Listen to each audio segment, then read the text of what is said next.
चलिए जी, good evening. आज हम प्रैक्टिकल क्वेश्चन स्टार्ट कर रहे हैं। ठीक है जी, प्रैक्टिकल वाले रजिस्टर पे मैंने आप लोगों को स्टार्टिंग में बताया था 2 रजिस्टर रखने हैं, एक नोट्स वाला और एक प्रैक्टिकल वाला। तो आज नोट्स वाली कॉपी पे नहीं कर रहे, प्रैक्टिकल वाले कॉपी पे मोटे वाले रजिस्टर पे करेंगे। अब आपको ना एक चीज ध्यान में रखनी है, हमारे पूरे सिलेबस में 2 चैप्टर ऐसे हैं, सुनना एक बार, हमारे पूरे सिलेबस में 2 चैप्टर ऐसे हैं जहां पे ना हम कॉपी को वर्टिकल नहीं हॉरिजॉन्टल वे में करेंगे। तो एक ये वाला चैप्टर है और एक चैप्टर नंबर 11 है। सर ऐसा क्यों? क्योंकि इस वाले में ना क्वेश्चंस का साइज थोड़ा सा बड़ा होता है, तो वो अगर हम ऐसे लंबे में करेंगे ना तो पूरा नहीं आता। शायद आज करेंगे तो वो छोटे छोटे होंगे, अदरवाइज हमने अकाउंटिंग इक्वेशन चैप्टर और चैप्टर नंबर 11 आएगा कैश बुक, वो हमने ऐसे करना है। ठीक है जी, तो थोड़ी सी आपको हैबिट बनानी पड़ेगी सिर्फ पूरे सिलेबस के 2 ही चैप्टर में। सर ये ठीक है, आप पहले बता देते हो, नहीं तो हमें पता ही ना चलता। हाँ बेटा, थैंक यू बोलो। पेपर में तो यार शीट्स ही ऐसी होती हैं नलायक, आप लोग भूल गए। पेपर आपको जो जिसपे आप पेपर देते हो वो ज्यादातर पेपर ऐसे वाली शीट्स नहीं होती, तो पेपर में तो पहले ही ऐसी मिलती हैं और हमें हैबिट नहीं होती ऐसे करने की। तो लास्ट वाले 1 मंथ में और जब हम टेस्ट किया करेंगे तब एक नया रजिस्टर लगवाता हूं मैं जान के ऐसे वाला, ताकि एग्जाम की प्रिपरेशन पेपरों से पहले ही हो जाए हमारी 1-1.5 महीना। तो फिलहाल के लिए अभी हम सारे क्वेश्चंस ऐसे किया करेंगे। ठीक है जी, मुझे नहीं लगता मैंने बहुत हैवी कुछ समझा दिया है। चलो आज से हम क्वेश्चन शुरू करेंगे और क्वेश्चन के लेवल भी बढ़ाएंगे। जो नया बच्चा है जिसके लिए फर्स्ट डे है सेकंड डे है, उनको थोड़ा सा पेशेंस रखना है, अपने आप समझ में आ जाएगा। आपकी कल की क्लास मिस हुई है, लगा के आना कल। ठीक है जी, question number 5, enter the following transaction in accounting equation of Raj and sons.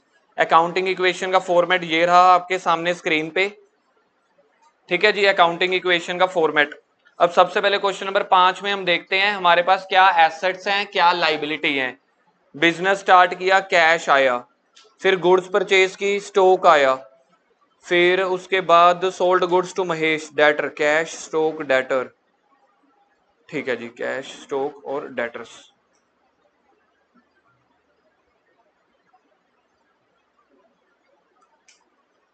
चलो जी, क्वेश्चन नंबर बोलो, क्वेश्चन नंबर क्या है? 5। सबसे पहले ऊपर लिखेंगे अकाउंटिंग इक्वेशन, सेंटर में कॉपी घुमा लो, कॉपी घुमा लो। आप लोग भूल गए क्योंकि मेरे को ऐसा लग रहा है बड़े साल पहले बात बोली थी, कॉपी ऐसे करने की बजाय ऐसे कर लो।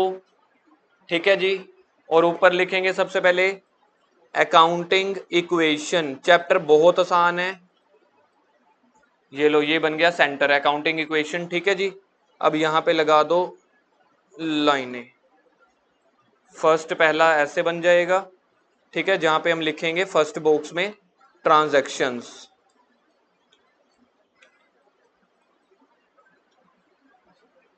फिर यहां पे लिखेंगे हम एसेट्स।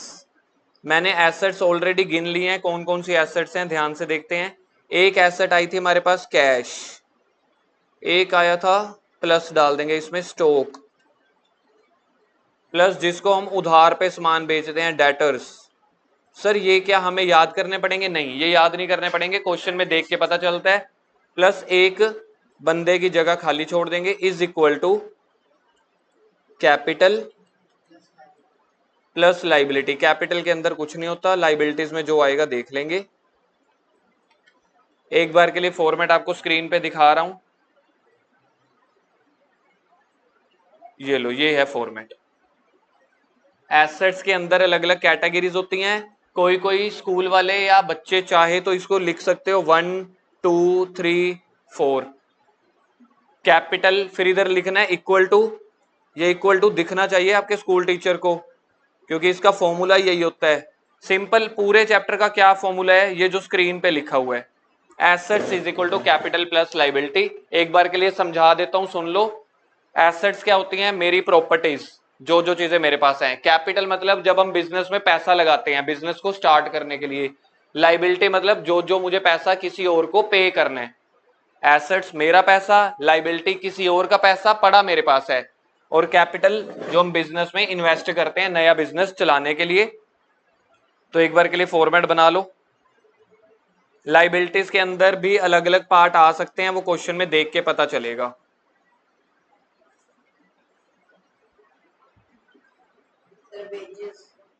खर्चा है ना, खर्चा होता है वेजेस, सारा कुछ करवाऊंगा, नहीं नहीं लाइबिलिटी नहीं है, पे कर दिया है, आउटस्टैंडिंग थोड़ी ना है। चलो सबसे पहले पॉइंट नंबर 1 देखते हैं क्या है। पॉइंट नंबर, अब ये वाला ना जो मैं पहले करा रहा हूं, पहला क्वेश्चन कराऊंगा सिंपल प्रेजेंटेशन से, दूसरा क्वेश्चन कराऊंगा बुक वाली प्रेजेंटेशन से। मतलब यार हमें ना ये होना चाहिए, टीचर जो बोलेगा हम उसके लिए रेडी हैं, बात खत्म। हम अपना कंफर्ट जोन नहीं देखेंगे सर अब हमें तो इसकी आदत पड़ गई। हमारी ट्यूशन में वैसे भी यही चल रहा है, हम किसी चीज की आदत नहीं डालेंगे। अगर किसी चीज के 2 या 3 तरह के मेथड्स है ना, हम सारे करके चलेंगे, स्कूल वाले को बोलेंगे बताओ कौन सा मेथड चाहिए, ठीक है जी, हम सीधा वही लिखेंगे। पॉइंट नंबर 1 पढ़ो क्या है, बिजनेस स्टार्टेड विद कैश।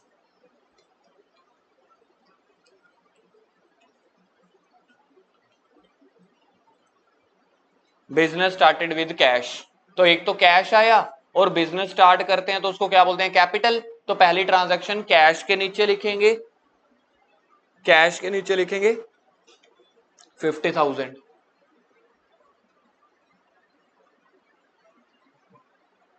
और यही चीज इक्वल टू के इस तरफ 50,000। अब मुझे बताओ इक्वल टू के दोनों तरफ, कल हमने इक्वल टू को नाम दिया था बॉर्डर, इंडिया पाकिस्तान का बॉर्डर है, दोनों तरफ देखना बैलेंस बराबर है, इधर भी 50 इधर भी 50। जब जब बॉर्डर के दोनों तरफ बैलेंस बराबर होगा इट मींस आपका क्वेश्चन ठीक है। सर ये बढ़िया है, मैंने कल एक वार्निंग और भी दी थी, सभी चैप्टर्स में नहीं ये हमें मिलेगा ऐसा एक, क्या बोलेंगे हम, ट्विस्ट नहीं, एक वर्ड है घूम रहा है समझ नहीं आ रहा क्या बोलूं, चलो जो भी है बीच में समझ में आएगा। मतलब इसमें पता चल रहा है ना कि जब जब इक्वल टू के बराबर होगा तो इसका मतलब है आपका क्वेश्चन ठीक चल रहा है। आने वाले चैप्टर में ऐसा क्लू नहीं मिलेगा, क्लू, ओ सर हाई फाई शब्द, हाँ। सेकंड मैंने बिजनेस स्टार्ट कर लिया, अब मेरे को बताओ बिजनेस स्टार्ट कर लिया, अब मेरे को क्या करना पड़ेगा, दुकान में से, दुकान में गुड्स भरनी पड़ेगी, माल खरीदना पड़ेगा, तो गुड्स परचेज ऑन कैश लिखो, गुड्स परचेज्ड ऑन कैश। अब मुझे बताओ जब मैंने सामान खरीदने गया तो मेरे पास सामान आएगा, कैश जाएगा, तो कैश में से माइनस कर दो 40,000। क्या मेरे पास 40,000 का सामान खरीदने के लिए पैसा है पड़ा, इतना है पड़ा। मेरे पास कैश के नीचे देखो कितना है, 50,000, 50,000 में से मैंने 40,000 का सामान खरीद लिया, और जो सामान है उसको बोलते हैं स्टॉक, तो स्टॉक के नीचे ऐड कर दो ये वाले 40,000 को। सर बड़ा ही आसान है। क्या बॉर्डर के उस तरफ कोई फर्क पड़ा, कोई फर्क नहीं पड़ा भाई साहब, कैपिटल में कोई चेंज नहीं हुआ, बस कैश गया सामान आ गया। पॉइंट नंबर 3, यहां पे न्यू इक्वेशन नहीं बना रहा मैं, पहले सिंपल प्रेजेंटेशन वाला कर रहा हूं। पॉइंट नंबर 3 पढ़ो, sold goods to cash, sold goods for cash to customer, मैंने कस्टमर को सामान बेचा कैश पे। क्या मेरे पास सामान है पड़ा, सर अभी अभी तो खरीद के आए हैं 40,000 का, कितने का बेचा हमने अभी तक। अब कई बच्चे मेरे साथ पता है क्या बोलते हैं, सर हम दुकानदारी कैसे करेंगे, मैंने कहा क्यों, कहते हमने सामान खरीदा 40,000 का, बेचा 13,000 का है, तो दुकान में घाटा हो गया। क्या ये लिखा हुआ है हमने सारा का सारा सामान बेच दिया, नहीं, ये सिर्फ कह रहे हैं कि कुछ सामान अभी कस्टमर को 13,000 में बेच दिया, क्या आपका प्रॉफिट पे ही बेचा हो। तो कई बार बच्चों को क्या डाउट होता है, सर खरीदा था 40 का 13 का बेच दिया तो दुकान में घाटा हो गया, नहीं, अभी हमने कुछ सामान बेचा है। लिखो ट्रांजैक्शन में गुड्स सोल्ड ऑन कैश,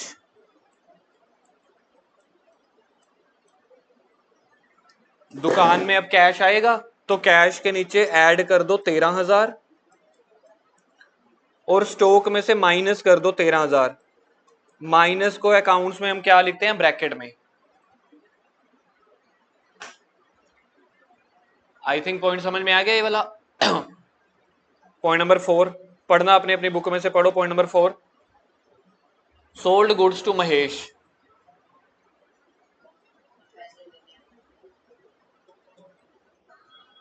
अब यहां पे आया जी कहानी में ट्विस्ट।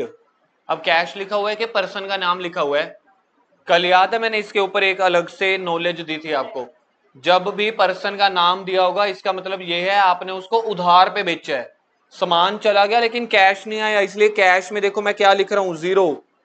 कब ये करना है, जब पर्सन का नेम गिवन हो, सर पिछली ट्रांजैक्शन को पढ़ के देख लो, पिछली ट्रांजैक्शन में कस्टमर का नाम गिवन था क्या? नहीं गिवन था, इसलिए वहां नहीं किया था। कितने का सामान बेचा है? तो स्टॉक में से माइनस कर दो, और जिसको हम सामान बेचते हैं उसको कस्टमर बोलते हैं। अकाउंट्स में कस्टमर को बोलते हैं डेटर्स। अब ये वाला बैलेंस हमने कैश में ऐड करने की बजाय डेटर्स में ऐड किया। डेटर मतलब जिसको हमने उधार पे माल बेचा है, क्योंकि पैसा मिला नहीं है। सुन लेना ये वाला पॉइंट, क्योंकि पैसा मिला नहीं है इसलिए मैंने कैश में प्लस नहीं किया। अगर पिछले क्वेश्चन में कैश मिल गया था 13,000, तब कैश में प्लस कर देंगे। अब जब कैश नहीं मिला तो उधार पे बेचा है, तो उधार वाले पर्सन को हम क्या बोलते हैं? डेटर्स, जिसको हमने उधार पे बेचा है। ओके है यहां तक?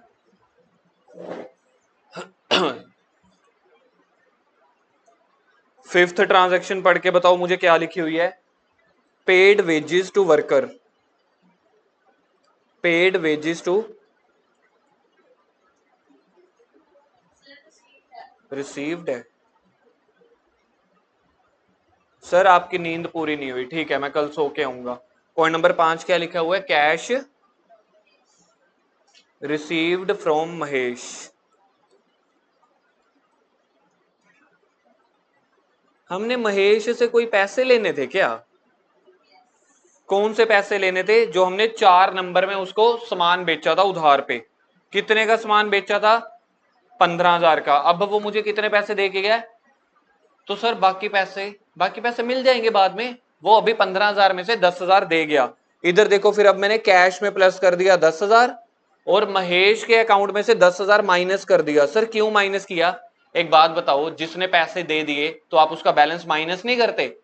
अब कल को आएगा फिर से आप उसको कितने पैसे बोलोगे? अब हमने आपसे कितने पैसे लेने हैं? 15,000 के 5,000। तो इसलिए पहले 10,000 को कट करना पड़ेगा ना भाई। तेरे खाते में से मैंने 10,000 हटा दिए। अब ये मत कहियो कि सारा हटा दूं, नहीं, जो हिसाब है वो हिसाब है, इसी का नाम अकाउंट्स है। ठीक है जी, सही हिसाब करना है, पैसे पैसे का नहीं देखना कम है ज्यादा है। Point number 6, paid wages to worker.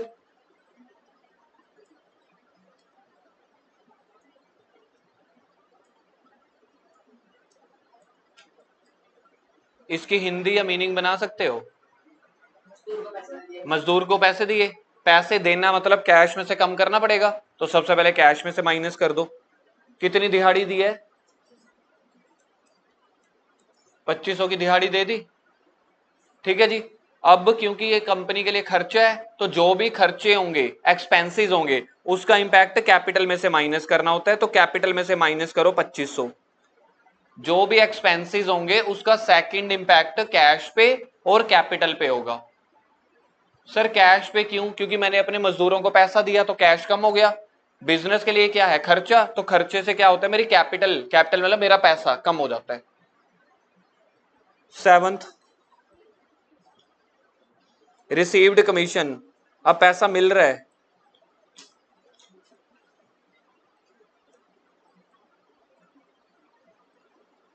Received commission, अब पैसा मिला है। अब ये एक्सपेंस है या इनकम है?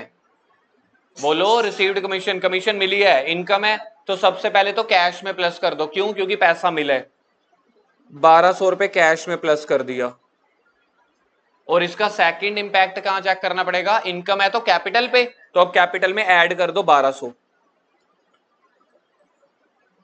ये क्वेश्चन खत्म हो गया। अब देखो इधर करेंगे हम, लाइन ड्रॉ करेंगे और इधर हम लिखेंगे फाइनल इक्वेशन। Final equation. बताओ कैश इतना सारा लेन देन होने के बाद कितना बच गया? 50 में से 40 गए, 10, 10 और 13 23, 23 और 10 33, 33 में से 13,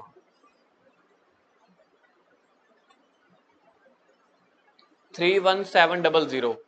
किसी का आया ये आंसर? यही आएगा नहीं, सच में किसी का आया 31700? आ गया। अच्छा स्टॉक देखो कितने का था? 40,000 का खरीदा था, पहले 13,000 का बेच दिया, फिर 15 का बेचा, टोटल 28,000 का बेच दिया। कितना बच गया? 12,000 का। प्लस कर दो 12,000 का स्टॉक। डेटर्स 15,000 के थे, 10,000 के वो पैसे दे गए थे, कितने बच गए? 5,000। 31700, ये इसके नीचे आने चाहिए, पहले आप देख लो कहीं ये ना हो कि 31700। ये याद रखना हमेशा, कैश का बैलेंस कैश के नीचे होना चाहिए, स्टॉक का बैलेंस स्टॉक के नीचे, डेटर का बैलेंस डेटर। अगर आप थोड़ा सा इजी करना चाहते हो, आपको लग रहा है कि आप टेढ़े तिरछे हो सकते हो, इधर देखो बीच में ऐसे लाइन लगा सकते हो, अगर आपको लग रहा है तो। मतलब अगर आपको अपनी ड्राइंग पे विश्वास नहीं है। अच्छा, उसके बाद 50,000 की कैपिटल थी, 2500 माइनस करने हैं, 1200 प्लस करने हैं, तो कैपिटल में कितना आ जाएगा? गलत है, 48, ये ठीक है, 48700। सर वो बता रहे थे कुछ पता लग जाता है क्वेश्चन ठीक है कि गलत है। इधर देखो, यहां से पता चलेगा, यहां तक कर लिया। अब हम निकाल देते हैं टोटल, फाइनल इक्वेशन के बाद टोटल, इन तीनों का टोटल करके देखना, 31 और 12 43 48,700, इन तीनों का टोटल बन रहा है 48,700। क्या बॉर्डर के उस तरफ भी 48,700 था? तो इसका मतलब ये होता है कि आपका क्वेश्चन ठीक है। सर ये बहुत बढ़िया है, लास्ट में मैच हो जाए तो हमें पहले ही पता चल जाएगा। सर अगर मैच ना होता तो कुछ गलत होता, फिर अब हमें पूरा चेक करना पड़ता फिर। ठीक है जी, क्वेश्चन नंबर 5 हो गया हमारा। अब जिसको डाउट है वो पूछ लो। इसको क्या बोलते हैं? Simple presentation. अब लेंथी प्रेजेंटेशन करेंगे जो बुक में लिखी होती है, जो ज्यादातर स्कूल्स में होती है। टिक कर दो अपनी बुक में, अपने नोट्स में, 5th वाले को। कल हमारा 5A मुझे लगता है हो गया था, कल एक ही तो क्वेश्चन हुआ था 5A, है ना। चलो भी 6 पे आ जाते हैं। Show accounting equation and balance sheet. इस क्वेश्चन में फिर बैलेंस शीट भी बनाएंगे लास्ट में। अब यहां पे अगर आप देखना चाहते हो कैसे पता चलेगा परचेज गुड्स, यार यहां पे ना 6th में फिर से मैंने गलत प्रिंट कर दिया। आपकी बुक में नंबर 1 ट्रांजैक्शन क्या लिखी हुई है, बता सकते हो? हाँ है ना, आपके बुक में है पड़ी, ठीक है। फिर मेरे पास पुरानी बुक का प्रिंट आउट है, started business with cash how much, बस ठीक है। 1 लाख से बिजनेस शुरू किया, फिर बिजनेस में गुड्स खरीदी, फिर दुकान में फर्नीचर नहीं था, फर्नीचर खरीदा, ठीक है जी। फिर से सामान खरीदा, फिर मशीन खरीदी, तो मशीन, फर्नीचर, कैश, स्टॉक।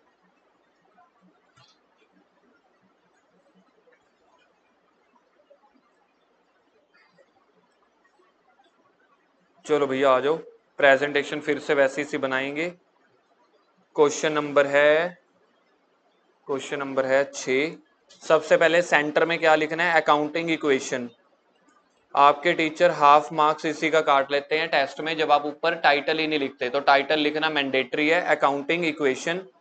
देखना यहाँ पे दुकानदार का नाम लिखा हुआ है या बिजनेस का नाम, कोई रिलायंस, टाटा, सैमसंग, नोकिया, इन्फोसिस, नहीं लिखा हुआ दुकान का नाम, तो सिर्फ अकाउंटिंग इक्वेशन लिख देना है। फॉर्मेट बनाओ जल्दी से। सबसे पहले ट्रांजैक्शन का,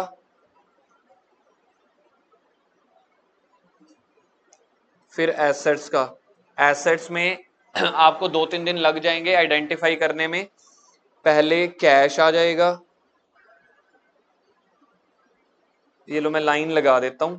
स्टॉक आ जाएगा, थोड़ा सा इजी हो जाएगा लाइन लगा के। फर्नीचर आ जाएगा। सर ये आपको कैसे पता चलता है? बेटा अंग्रेजी पढ़ के, और कुछ नहीं।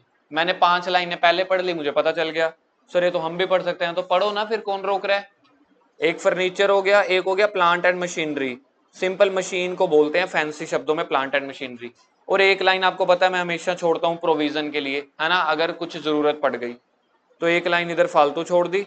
Assets is equal to capital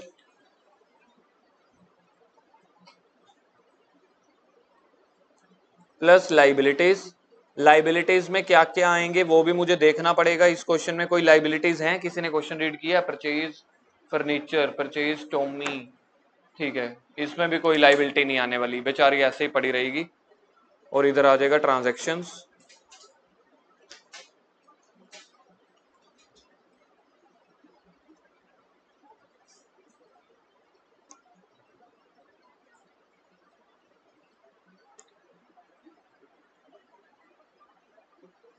rhythm आपको फॉर्मेट बनाना आ गया, समझ में आ गया? बस इतना ही फॉर्मेट है। बस कभी कभी जैसे एसेट्स में पिछले क्वेश्चन में 3 आई थी, अब 4 है। बहुत बड़ा क्वेश्चन होगा तो 5-6 आ जाएंगी। ठीक है जी। आइटम्स होती क्या क्या है ये सारी बता दूंगा मैं आपको। तो नंबर 1 पहली equation, started business with cash. चलो जी लिखेंगे, स्टार्टेड बिजनेस विद कैश। कितने से बिजनेस स्टार्ट किया था हमने ये वाला?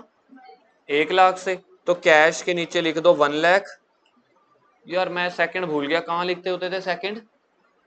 एक कैश में लिख दिया, दूसरा कैपिटल में। हाँ थैंक यू वेरी मच, मैं भूल जाता हूँ तो मुझे बताते रहा करो। कैश में लिख दिया और कैपिटल में लिख दिया। ठीक है जी, हो गया।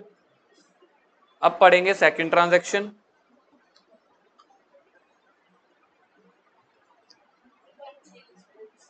Purchase goods from Subhash. देखा, एक रह गया था ना सुभाष का, क्योंकि अब पर्सन का नेम है तो मतलब मुझे यहाँ पे डेटर बनाना पड़ेगा। सर आपकी तो स्कीम काम कर गई, अब जिसने जगह नहीं छोड़ी वो बेचारा फंस जाएगा, मैंने जगह छोड़ दी थी। ऐसे ही होता है, कभी कभी हम ऊपर ऊपर से पढ़ लेते हैं, जब ट्रांजैक्शन करने लगते हैं ना तब हमें पता चलता है वो कोई मिस तो नहीं हो गई। इसलिए थोड़ी सी जगह एसेट्स में हमेशा बचा के चलना। नहीं, हाँ हाँ यार ये तो गलत है।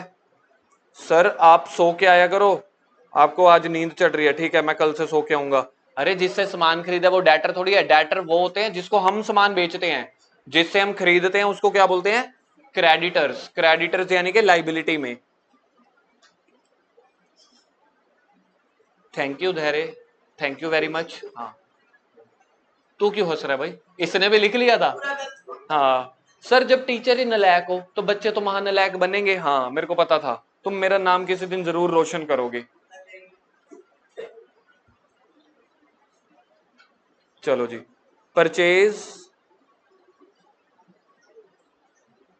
Purchase goods from Subhash. जब भी पर्सन का नेम गिवन हो वहां से पता चलता है वो क्रेडिट ट्रांजैक्शन है। अब गुड्स मैंने खरीदी है, कैश में ऐड कर दूं? स्टॉक में? यार मेरा मन कर रहा है कैश में लिख देता हूं, पर मेरा मन तो कर रहा है। हाँ तो 3 दिन पहले वाली एग्जांपल याद करो। मेरा अगर मन भी कर रहा है मुझे पड़ोसियों के घर जाना है ना, हमें अपने घर जाना है जब तक अपना घर है पड़ा। ठीक है जी। तो स्टॉक में लिखेंगे अब हम ये वाले पैसे कितने?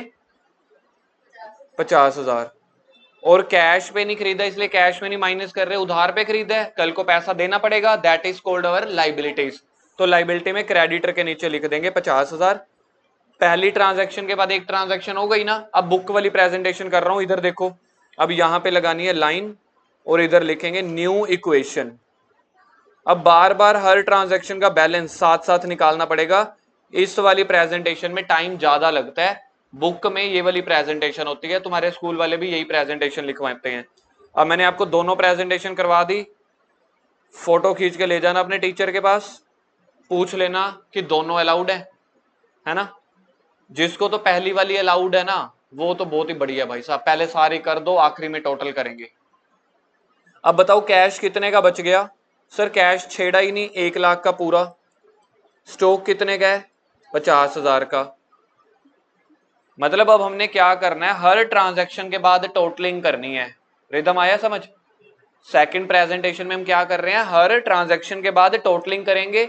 हम बस उसको टोटल नहीं लिखते, क्या लिखते हैं? न्यू इक्वेशन, मतलब नया बैलेंस कितना है।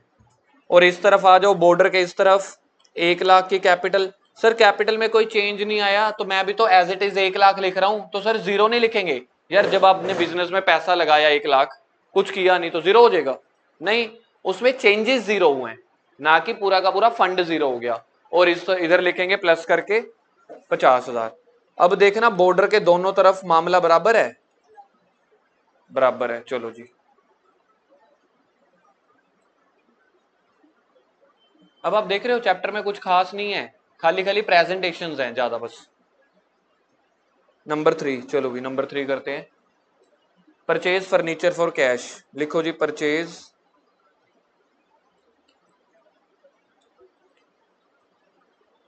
Furniture for cash. अब कैश पे खरीदा है अपने सामान, अब कैश में से माइनस करूं कि अब बिना करूं? अब करना पड़ेगा। How much? तो 20,000 कैश में से माइनस कर दो। ठीक है जी, 20,000। और इसको अब कहां पे लिखूं? स्टॉक में नहीं, फर्नीचर का कॉलम बना हुआ है तो फर्नीचर में लिखेंगे 20,000, बाकी किसी जगह भी नहीं लिखेंगे। और फिर से सर वही, हाँ फिर से यहाँ पे लाइन ड्रॉ करो, फिर से यहाँ पे लिखेंगे न्यू इक्वेशन। सर बार बार यही लिखना पड़ेगा? हाँ यार बार बार यही लिखना पड़ेगा, यही बोरिंग काम है बस। कैश कितने का बच गया अब सामान खरीदने के बाद? Stock 50,000, furniture 80,000, 50,000, 20,000। इसके ऊपर लाइन आई हुई है ना, और ये वाली लाइन कहां तक जाएगी? आगे तक जाएगी। बॉर्डर के उस तरफ कुछ चेंज हुआ था तो as it is note down कर दो 1,00,000। देखो जो तो समझदार बंदा है या जो थोड़ा सा जुगाड़ू बंदा है उसको ये मेथड कभी पसंद नहीं आता, सेकंड वाला क्या बार बार करा रहे हो, है ना। अल्टीमेटली तो आंसर तो वही निकलना है, चाहे आप बार बार कैलकुलेशन कर लो या एक ही बार। तो हम कॉमर्स वालों को तो आदतें ऐसे होती हैं, भाई साहब एक ही बार पहले करा लो, एंड में देखेंगे। लेकिन अब मैं क्या करूं, आपके स्कूल वाले ऐसे करवाते हैं। नंबर 4 पढ़ो क्या लिखी हुई है इसके बाद। लिखो transaction paid cash to Subhash. इसकी हिंदी मैं बताता हूं, तुम्हें नहीं पता होगी क्योंकि मैं इंग्लिश में बहुत एक्सपर्ट हूं। सुभाष को पैसा दे दिया, यही हुआ ना। तो पहले तो कैश में से माइनस करो, क्यों? क्योंकि आपने पैसा दिया है। कितना पैसा दिया देखना, मेरे पास देने के लिए 12,000 पैसा है पड़ा, वैसे पहले देखो है पड़ा 80,000 पड़ा है। बहुत अमीर लोग हैं हम यार, 80,000 में से 12,000 तो हम ऐसे ही लुटा देंगे। अब जो सुभाष को पैसे देने हैं तो अब हम सुभाष को कहेंगे ना अपनी डायरी में से 12,000 पे कट कर, कहीं तो बाद में कहे तुमने तो कोई पैसा दिया नहीं था। सुभाष कहां पे आया था? क्रेडिटर में, जिसे हमने सामान खरीदा था। तो 12,000 यहां से माइनस करो क्रेडिटर में से। हर ट्रांजैक्शन के कल बताया था मिनिमम 2 इंपैक्ट होते हैं, कम से कम 2 इंपैक्ट। सर अब वही घिसा पिटा, हाँ सर समझ गए। न्यू इक्वेशन पहले लगाएंगे लाइन, पहले लंबी लाइन खींच दो एंड तक। New equation,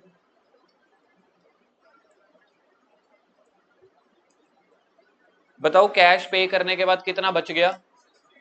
68,000। ये ठीक लग रहा है मुझे तो। स्टॉक में कोई छेड़खानी नहीं की तो एज इट इज 50,000। ये 20,000 वाला क्या था? फर्नीचर था ये, ठीक है जी। बॉर्डर के इस तरफ 1,00,000। बताओ अब क्रेडिटर कितने के बच गए? आपको पता है ये 50,000, 12,000 और 38,000 का मीनिंग क्या है? 50,000 पे की हमने उधार में सामान खरीदा, 12,000 पे कर दिया, अब हमने और कितना पे करना है? 38,000। That is called liability.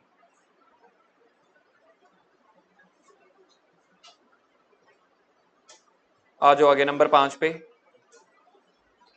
Number 5, purchase goods from Tommy on cash. Sir अब इसमें पर्सन का नेम भी दिया हुआ है, कैश भी दिया हुआ है, तो कैश मानेंगे ना। ठीक है, purchase goods on cash.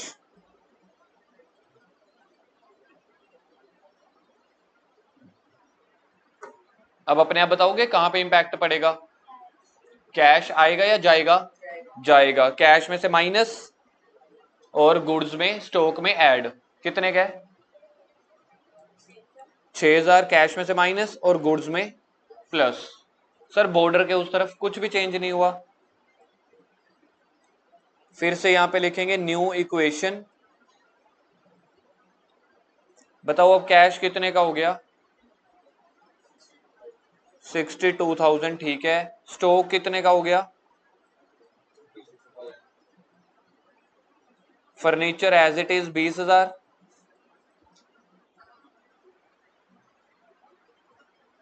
Furniture as it is 20,000।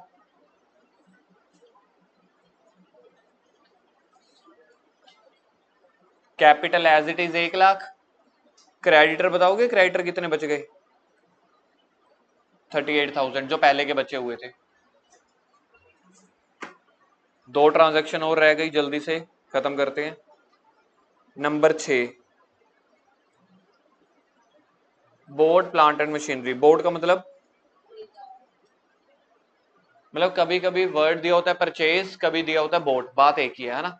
Boat plant and machinery. Sir plant and machinery मतलब मशीन खरीदी।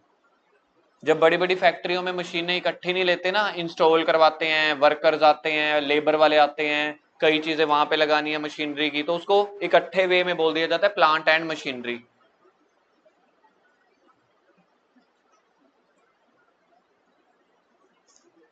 $8,000 कैश में से माइनस कर दो, क्योंकि मशीन खरीदने से पैसा गया होगा ना, तो 8,000 कैश में से माइनस कर दो, और मशीन का एक अलग कॉलम बनाया था हमने, उसमें प्लस कर दो।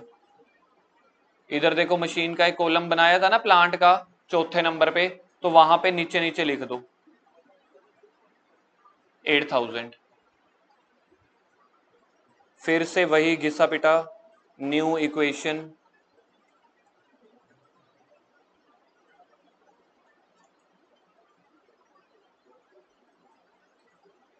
कितना कैश बच गया मशीन खरीदने के बाद? 54,000। स्टॉक 56,000। फर्नीचर 20,000।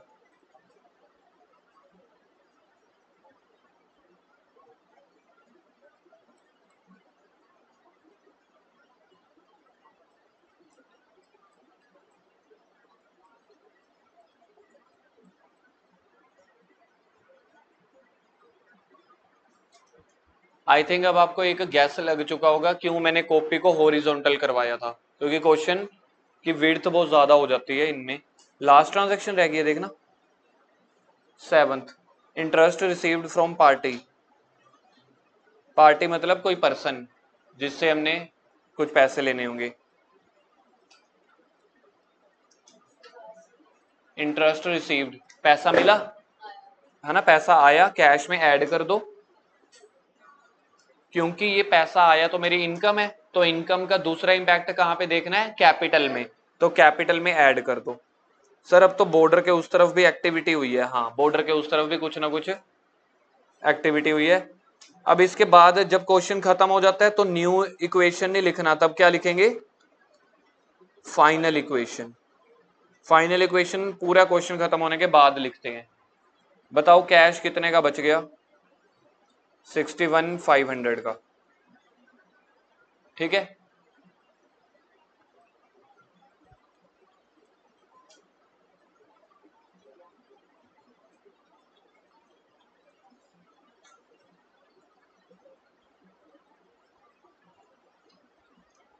बताओगे कैपिटल कितनी आएगी?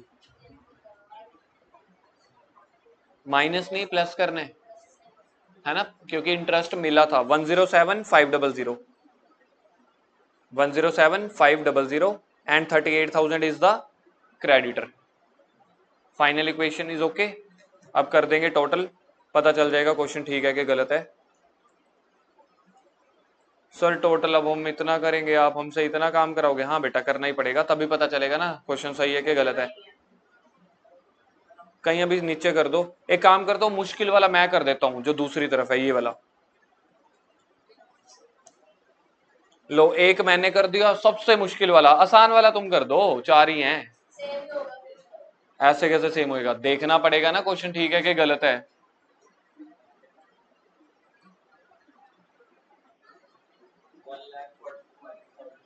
की है, पक्की बात है, या यहां से देख के बोल दिया? ठीक है, 61,500 प्लस 56,000 प्लस 28,000, 17 से 28 45, 145,500। तो आपको हमेशा ये वाला टोटलिंग करके आना है पेपर में भी, तभी पता चलेगा क्वेश्चन ठीक है या गलत है। अगर दोनों साइड का टोटल बराबर है मतलब ठीक है।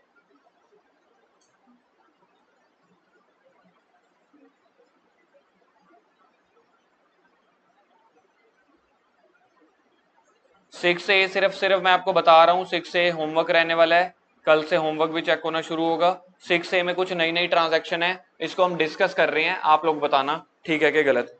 6A पे आना जल्दी से।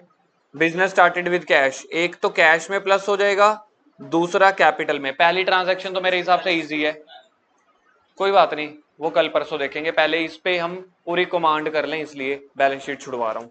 फर्स्ट ट्रांजैक्शन देखना हो जाएगी 6A की, जल्दी से बोलो, फर्स्ट ट्रांजैक्शन हो जाएगी। Second, purchase goods from Rohit, person का नेम है, स्टॉक में प्लस कर देंगे और वहां पे लाइबिलिटी वाली साइड पे क्रेडिटर्स में प्लस कर देंगे।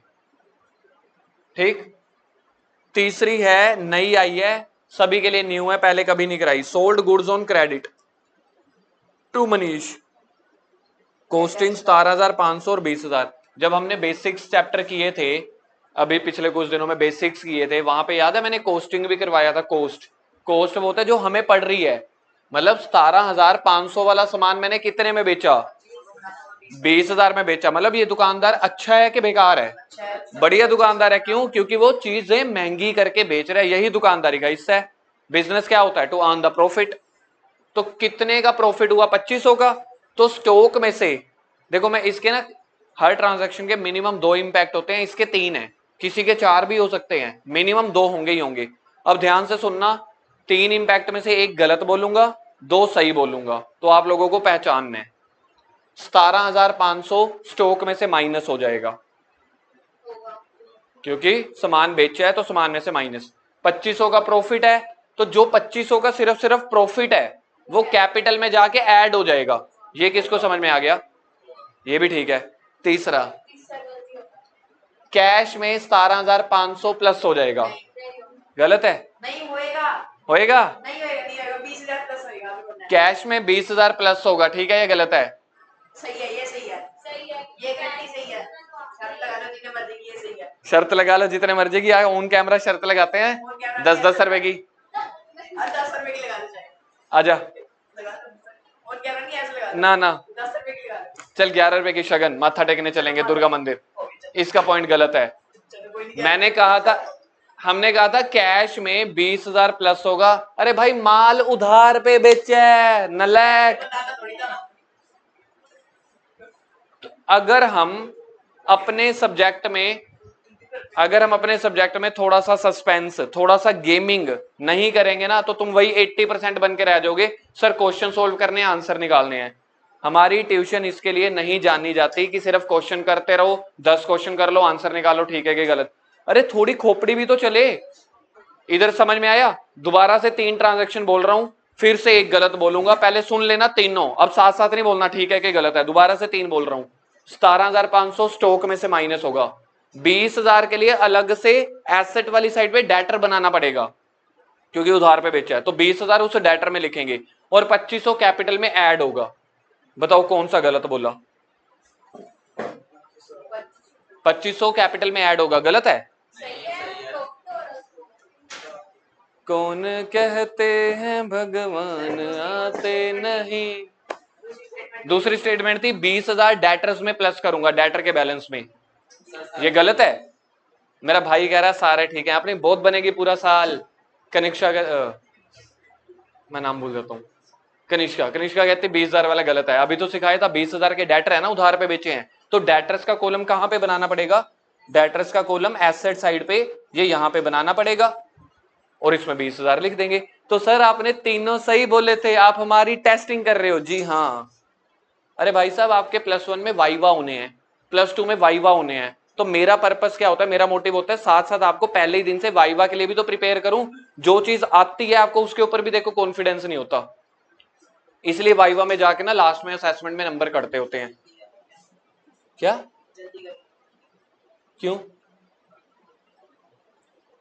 Point number 4, purchase furniture for office use. ठीक है, कैश में से माइनस, फर्नीचर में प्लस, कैश गया फर्नीचर आया। 5वां, cash paid to Rohit in full settlement. Rohit को देखना मैंने कोई पैसे देने थे, आप सारी ट्रांजैक्शन पढ़ो। नहीं कनिष्का, आज आप सही नहीं पढ़ रहे। मैं रोहित को पैसा क्यों दे रहा हूं? मैंने रोहित को कोई पैसे देने होंगे ना। ठीक है, इप्सिता ने सही पढ़ा है। पॉइंट नंबर 2 में पढ़ के देखो, आपने रोहित से कभी ना कभी माल खरीदा था। ये बेटा अकाउंट्स है, ऐसा नहीं है कि 5वीं ट्रांजैक्शन पूरी की पूरी इंडिपेंडेंट है, एक दूसरे के साथ डिपेंडेंट भी होती हैं। सेकंड में देखो, मैंने रोहित से सामान खरीदा था, कितने का, और उसको मैं पैसा कितना दे रहा हूं, और यहाँ पे वर्ड क्या लिखा हुआ है, फुल सेटलमेंट। इसका सिंपल मतलब है भाई साहब मेरे पास 48,500 है, लेने हैं कि नहीं। यार तुम दुकानदार के पॉइंट ऑफ व्यू से सोच के देखो, उसने 50,000 में पहले ही 5-7 हजार का प्रॉफिट जोड़ रखा होगा ना। अब ये बंदा अगर पैसे लेके भाग गया, सामने वाला दुकानदार, हमेशा याद रखना दुकानदार के हिसाब से देखना है, इमोशंस के हिसाब से नहीं। आपकी ईगो नहीं बीच में आनी चाहिए। जब जब पैसा बीच में होता है ना, ईगो साइड हो जाती है। तो सामने वाला दुकानदार कहता है 48,500 है ना, तू ला यार 1,500 डिस्काउंट। अब मैंने पैसे देने हैं ना, ये वाला पैसा मैं दे रहा हूं, तो ये 1,500 का मेरे लिए प्रॉफिट है। अब सुनो, 48,500 कैश में से माइनस हो जाएगा, ठीक है गलत? क्योंकि मैं कितना कैश दे रहा हूं रोहित को, 48,500, तो कैश में से माइनस हो जाएगा। 1,500 का मुझे ट्रांजैक्शन में प्रॉफिट हो गया, तो प्रॉफिट वाली ट्रांजैक्शन कहां पे आती है, कैपिटल में। तो कैपिटल में 1,500 प्लस कर देना, और जो 50,000 है वो रोहित का जो क्रेडिटर था उसको माइनस कर देना, पूरा का पूरा उसका बैलेंस खत्म। कैश रिसीव्ड फ्रॉम मनीष कितना, 20,000, कैश में प्लस कर देंगे, मनीष में से माइनस कर देंगे। मनीष कौन, डेटर। रेंट पेड पैसा गया, कैश में से माइनस और कैपिटल में से, जब भी एक्सपेंसेस वगैरह होंगे। Cash withdraw for personal use, ये पहली बार ट्रांजैक्शन आ रही है, इसको बोलते हैं ड्रॉइंग्स। हमने बेसिक्स वाले चैप्टर में सीखा था सर, ड्राइंग्स का मतलब जो हम वो बनाते हैं पेंट, नहीं बेटा वो ड्राइंग्स नहीं। ड्राइंग्स का मतलब होता है जब दुकान से पैसा निकाल के घर ले जाते हो, तो एक तो कैश में से माइनस कर देना। देखो यार आपने ऐसे ड्रॉर खोली, ड्रॉर में पैसा पड़ा है, आप लेके घर चले गए, तो दुकान के कैश में कमी हो गई ना, तो इसलिए एक ड्राइंग्स वाला कैश में से माइनस होगा, दूसरा कैपिटल में से। जिसका कोई इंपैक्ट नहीं होता उसका क्या होता है, कैपिटल। ठीक है जी, तो ये वाला क्वेश्चन होमवर्क के लिए है। Okay, bye bye.